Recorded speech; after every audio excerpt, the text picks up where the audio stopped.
Assad's role in the future is uncertain, clearly, and with the acts that he has taken, it would seem that there would be no role for him to govern the Syrian people.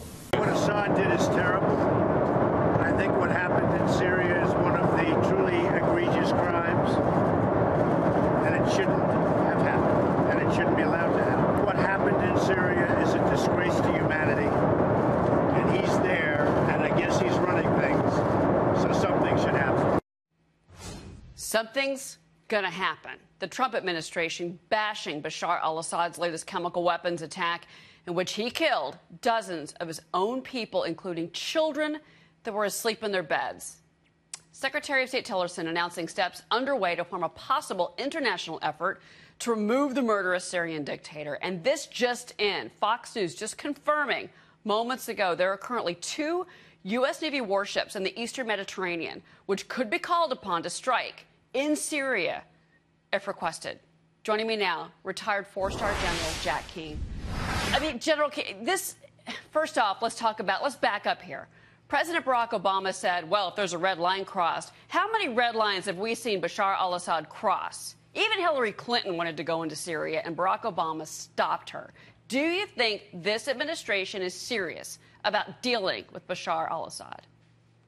Yes, absolutely. I think it was a seminal moment when our president came to grips with the horror of what took place as a result of this gas attack. I think it affected him personally and humanely, and he feels a sense of responsibility and a sense of accountability because he's now the president of the United States and he's got a global leadership role. So all that said, I think he's determined to take some kind of action here.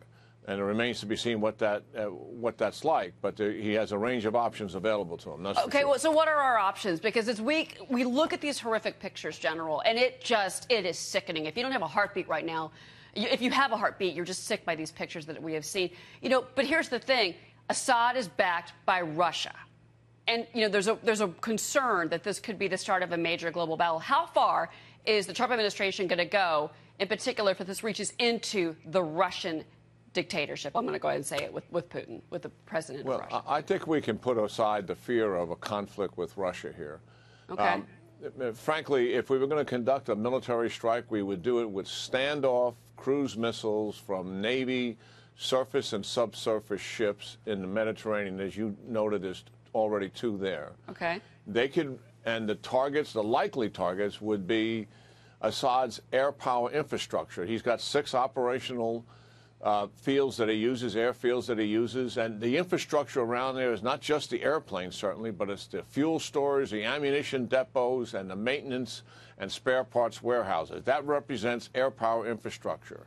We could take all of that down in one night on those 6 airfields if we wanted to do that. Well, let me ask you this. Is it possible, I don't have a military background, is it possible that we could find out where the chemical agents are in Syria and do a strategic attack without harming more civilians? Because that's the first thing I think that is a concern, that more innocent Syrians are going to die.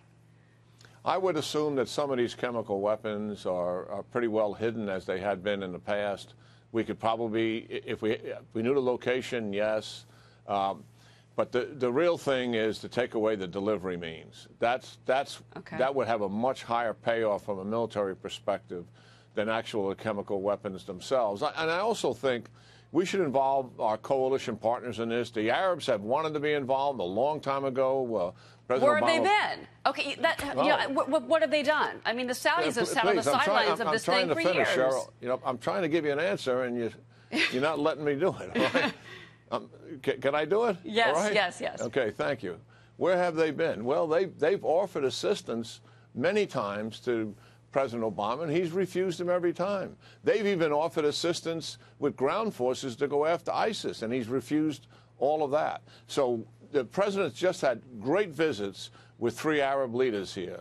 Mohammed bin Salman from Kingdom of Saudi Arabia, King Abdullah from Jordan, and al-Sisi from Egypt. He has revitalized the relationship with the Sunni Arabs to a point where it used to be before the Obama administration. So now is the time to follow up on that, get their participation, and get their counsel and also their advice. The other thing, I think another option that's worth trying, obviously if we shoot some cruise missiles at airfields, we're going to kill some people in the Syrian military for sure. But also we could provide some safe zones for some of these civilians to be able to seek refuge and protection to. It's complicated setting them up, to be sure, but nonetheless, I think it's worth an effort. It's a humanitarian effort, and it's the right thing to do to try to save some future lives.